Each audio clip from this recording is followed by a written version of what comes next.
Guys, so it's a little bit chit chat kind of video. Finally, after 23 years,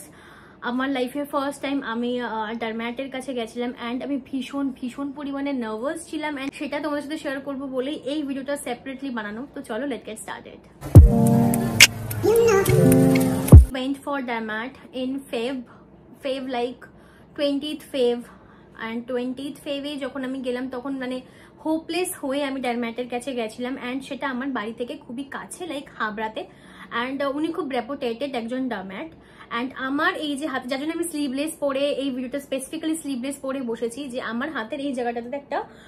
দাগ মতো আছে বা প্যাচ যেটা কিনা স্যান্ড ট্যান নয় বিকজ আমি যখন আমাদের ইউনিফর্ম ফুল স্লিভই হয় ন্যাচারালি আমরা ফুল স্লিভই ক্যারি করি যখনই আমরা মানে actually we have to carry a white shirt বা white kurti and then we have to wear a black coat তো that is our uniform and সেটা সবসময় লাইক 10 আওয়ার্স তো পড়াই থাকে মানে কম করে 10 আওয়ার্স পড়া থাকে বিকজ আমরা সকালবেলা আমি জাস্ট 9টায় রাশ করে বেরিয়ে যাচ্ছি বাড়ি আস্তে আস্তে 8টা তো বেজেই যায় কোনোদিন 9টা 10টাও বাজে so that is the thing তো কোনো মানেই হয় না যে এখানে আমাদের ট্যান পড়বে তো আমি লাস্ট 2 to 3 ইয়ার্স ধরে আমি কোর্ট যাচ্ছি অ্যান্ড কোনো মানেই হয় না যে আমার হাতে ট্যান পড়বে ইভেন আমার হাতে কোনো ট্যানও নেই because we have to wire a full sleeve বা 3/4 স্লিভ তো এখানে ট্যান পড়ার কোনো মানেই হয় না বাট এখানে ট্যান পড়ে গেছে একটা দাগ রয়ে গেছে তো সেটার জন্য আমি ভাবলাম যে চলো অনেক কিছু তো করে দেখলাম বিভিন্ন রকমের স্ক্রাবার হোম রেমেডি ব্লা ব্লা সব কিছু আমি করে দেখলাম বাট কোনো কিছুতেই কিছু হচ্ছে না তো দেন আমি ডার্ম্যাটের কাছে গেলাম অ্যান্ড ডার্ম্যাট বললো যে এটা একটা ডিজিজ তো তোমাকে এটা নিয়েই ক্যারি করতে হবে you have to carry forward to this patches তো দেন উনি আমাকে 3টে মেডিসিন সাজেস্ট করলো one is for my eye আচ্ছা স্পেসিফিক্যালি আগে আমি স্কিনের জন্য আসি 2 মেডিসিন এটার জন্য আমাকে উনি সাজেস্ট করলো একটা দিনে ইউজ করার জন্য একটা রাতে ইউজ করার জন্য অ্যান্ড ওটা আমি লাগাতার 1 মান্থ আমি ইউজ করেছি অ্যান্ড খুব ভালোভাবে মনোযোগ দিয়ে ইউজ করেছি অ্যান্ড সপ্তাহে 2 বার ওটাকে স্কিপ করতে বলেছিল যে সপ্তাহে 5 দিন তুমি ইউজ করবে বাট 2 দিন তোমাকে স্কিপ করতে হবে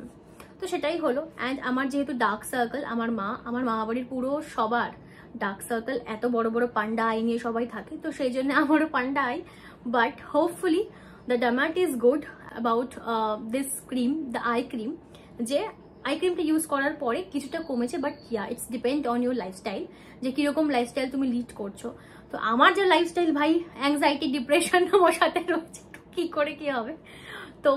সকালে যাচ্ছি রাতে আসছি খাওয়া দাওয়ার ঠিক নেই তো আমি আর কোনো এক্সপেকটেশন নেই বাট আমার স্কিনের অবস্থা এতটাই খারাপ লিটারালি প্রত্যেকটা জায়গায়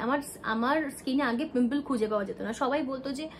ও মাই গড তোর স্কিনটা এত সুন্দর বাট আমার স্কিনে এখন পিম্পল হরমোনাল অ্যাকনে বলো বা যাই হোক না কেন আমি বুঝতে পারছি না যে কি রং মানে কি হচ্ছে আমি ফাস্ট ফুডও আগে যেরকম খেতাম এখন তো খাওয়া কমিয়ে দিয়েছি সেরকম তোমরা শর্টসে বা ব্লগে দেখো বাট ট্রাস্ট মি সেটা অনেক কম সো পুরোপুরি কখনো নির্মূল হয়নি একটুখানি কমে গেছে একটু স্কিনটা একটুখানি ইউনো লাইট হয়েছে বাট আমি কি ভুল করেছি আমি ভুল করেছি হচ্ছে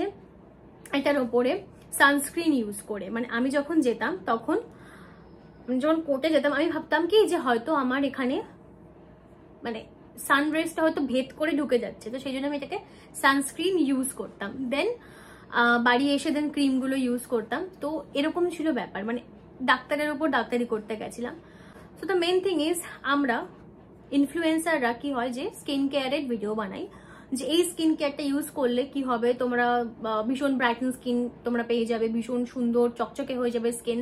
বা হ্যাঁ কোনো একটা প্রোডাক্ট নিউলি লঞ্চ হলে বা আমার যদি কোনো কিছু রেকমেন্ড থাকে সেগুলো যদি খুব ভালোভাবে যায় আমি যদি স্যাটিসফাইড হই দেন তোমাদেরকে আমি রেকমেন্ড করি বাট ডাক্তারের ওপর ডাক্তারি কিন্তু কখনোই করতে যাবে না বিকজ আমার পার্সোনাল এক্সপিরিয়েন্সে বলে